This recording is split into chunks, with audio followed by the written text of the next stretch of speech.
दूध दही खाए नंदरानी और गोबर उठाए बहुरानी। सुबह सुबह कड़ाके की ठंड, हर तरफ कोहरा ही कोहरा नजर आ रहा था। सुबह के 5:30 बजे चुके थे। दूर दूर तक कोई नजर नहीं आ रहा था। घर के सदस्य अपनी अपनी रजाइयों में घुसे हुए थे। पर यह क्या, घर की कांता घर के पीछे की तरफ बने हुए बाड़े की सफाई कर रही बहू थी। इतनी तेज ठंड के अंदर कांपते हुए हाथों से गाय का गोबर उठाती जा रही थी, साथ ही साथ मन ही मन कूलती जा रही थी, हे भगवान, जल्दी जल्दी काम निपटा लूं, नहीं तो अम्मा जी मेरा के जीना दुश्वार कर देगी। ऊपर से तबीयत भी ठीक नहीं है। मन ही मन सोचती जा रही थी। कितनी ही कोशिश कर रही थी पर हाथ पैर तेज चल ही नहीं रहे थे। 5:30 बज चुके थे। अगर 6:30 बजे तक ये काम निपटा कर नहा धोकर चौके में नहीं घुसी तो अम्मा जी का अपना राग शुरू हो जाएगा। 6:30 बजे तक तो बिस्तर में चाय चाहिए होती थी उनको। पति माधव को भी तो उसी समय जगाना होता है। उसके बाद वही बिस्तर पर बैठकर फरमान जारी करती रहेगी। 7:30 बजे तक माधव का टिफिन भी तैयार करना होता है। आखिर नौकरी के लिए रोज शहर जो जाना पड़ता है। शादी को अभी 7 महीने ही हुए हैं। शादी से पहले कितना कुछ कहा था इन लोगों ने, बेटा शहर में नौकरी करता है, हमारे यहाँ तो नौकर है काम करने के लिए, गायें तक पाल रखी है, खूब दूध दही होता है, हम तो ताजी चीजें ही खाते हैं, आराम से रहो, खाओ पियो मस्त रहो। सोचा था कि शादी के बाद पति के साथ शहर में रहने को मिलेगा, पर हाय री किस्मत, कितनी कोशिश की थी कि कमरा लेकर वही शहर में रह लेते, लेकिन अम्मा जी के आगे किसी की ना चली। कहीं बहू बेटा शहर के हो गए तो लौट कर ही नहीं आएंगे, आखिर बेटे को ही रोज आना जाना करना पड़ता है। माधव ने अपनी बड़ी बहन को भी कहा था कि अम्मा को समझाएं, पर उसने तो माधव को ही लताड़ दिया। औरत के आते ही अपनी अम्मा को अपने से अलग करना चाहता है, शर्म नहीं आती तुझे, इकलौता बेटा है, आखिर अम्मा भी चाहती है कि बेटा बहू उसकी सेवा करें, पर आजकल के लोगों को तो अकेले आसमान में उड़ने का शौक है। इसके आगे माधव कुछ कह नहीं पाया और कांता मन महसूस कर रह गई। इसमें भी अम्मा जी और उनकी बेटी मालती दोनों का फायदा है। यहाँ अम्मा जी को कोई काम नहीं करना पड़ता, बस बैठे बैठे ऑर्डर देती रहती है। वहाँ मालती के घर पर रोज फ्री का दूध दही पहुँच जाता है, तो उसे क्या परेशानी। ऊपर से 2 गाय और पाल रखी है। पहले तो नौकर लगा रखा था, पर अब कांता के आने के बाद उसे भी हटा दिया। अब तो अम्मा जी भी पीछे बाड़े में आकर देखती भी नहीं। अम्मा जी ने जितना शादी के पहले कहा था उन सब के ढोल के पोल तो अब पता चल रहे थे। जैसे तैसे काम निपटा कर नहा धोकर कांता रसोई घर में चाय बना ही रही थी कि अम्मा जी की आवाज आई, अरे ओ महारानी, सो गई क्या, आज चाय मिलेगी कि नहीं। बस अम्मा जी ला रहे हैं कहकर कांता करने बैठी तो समय व्यर्थ हो जाएगा। उधर मालती भी इंतजार करती होगी, पति के पास कब बैठना है कब नहीं, ये भी अब अम्मा जी डिसाइड करेगी। मन ही मन कूलती हुई कांता माधव को चाय देने चली गई और फटाफट चाय 2 कप में डाली और काम करने लगी। इतने में फिर अम्मा जी की आवाज आई, बहू बर्तनों को धोकर ही उसमें दूध डालना। मालती ने कहा है कि उसकी सास आने वाली है, बर्तन बिल्कुल साफ सुथरे होनी चाहिए।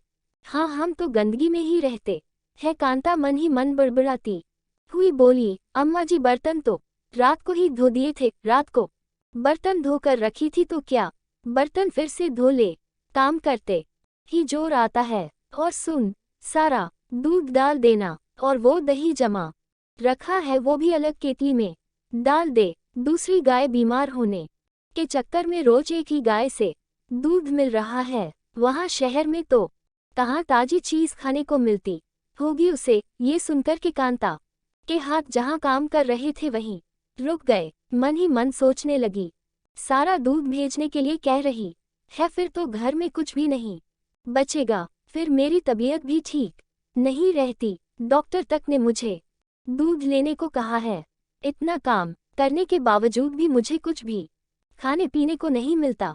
माधव और अम्मा जी तो अभी नाश्ते के साथ एक एक गिलास दूध का गटक लेंगे, पर मेरा क्या, मुझे तो चाय भी नहीं पीने की कहती है कि चाय पीकर रसोई में काम करेगी तो रसोई झूठी हो जाएगी। आखिर हिम्मत करके अम्मा के पास गई तो देखा अम्मा जी मोबाइल पर बात कर रही थी। कांता को दरवाजे पर खड़ा देख कर बोली, अरे तो अभी तक यही खड़ी है, जल्दी से दूध केतली में डाल, वहाँ मालती दूध का इंतजार कर रही है। देख, उसका फोन भी आ गया।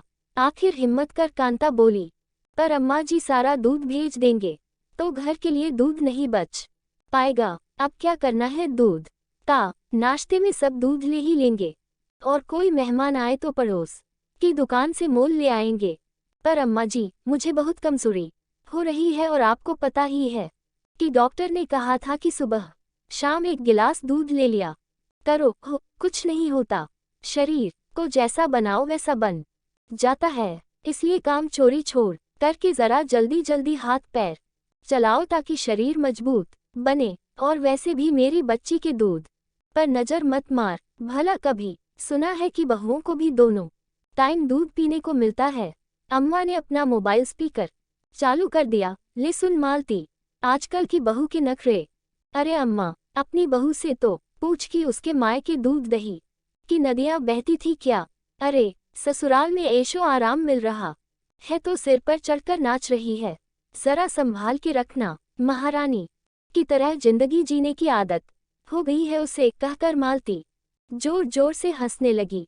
कांता को अभी भी वहां खड़ा देखकर अम्मा जी बोली, अब भी कुछ सुनना है क्या, जा जाकर अपना काम कर। उस समय तो कांता ने कुछ नहीं कहा, चुपचाप रसोई में जाकर दूध दही केतली में डाल कर दे दिए। लेकिन दिमाग में उसके बहुत कुछ चल रहा था। पूरे दिन का काम यूं ही चलता रहा। शाम को अम्मा अपनी आस पड़ोस की महिला मंडली के साथ बैठी पंचायती कर रही थी कि उसी समय मालती का फोन आया। यह क्या है अम्मा, तुमने गाय मेरे घर क्यों भेज दी। कौन सी गाय, कैसी बात कर रही है तू। अरे वही गाय जो रामदीन काका मेरे घर के सामने बांध कर चले गए। अरे मैं तो घर पर भी नहीं थी, पीछे से मेरी सास मना करती रही, लेकिन रामदीन काका बोले अब मैं गाय लेकर कहाँ जाऊंगा, मुझे तो आज शहर अपनी बिटिया के घर ही रुकना है, इसलिए वो मेरे घर के बाहर बांध कर चले गए। माधव को भेज कर अभी के अभी गाय वापस लेकर जाओ। यहाँ आस पड़ोस में अच्छा खासा तमाशा हो गया है, ऊपर से मेरे ससुराल वाले भी नाराज है। मालती ने बोलकर फोन बंद कर दिया। इधर अम्मा उठकर बाड़े की तरफ भागी, देखा तो गाय थी ही नहीं। कांता को आवाज देती देती घर में आई। अरे ओ बहू, बाड़े में से गाय कहाँ गई। मालती जीजी के घर तेरी हिम्मत कैसे हुई गाय को यहाँ से वहाँ भेजने की। उधर मालती को कितनी बातें सुननी पड़ रही है, अंदाजा भी है तुझे। जितनी बातें आप दोनों मिलकर मुझे सुनाती है उससे तो कम ही सुननी पड़ रही होगी।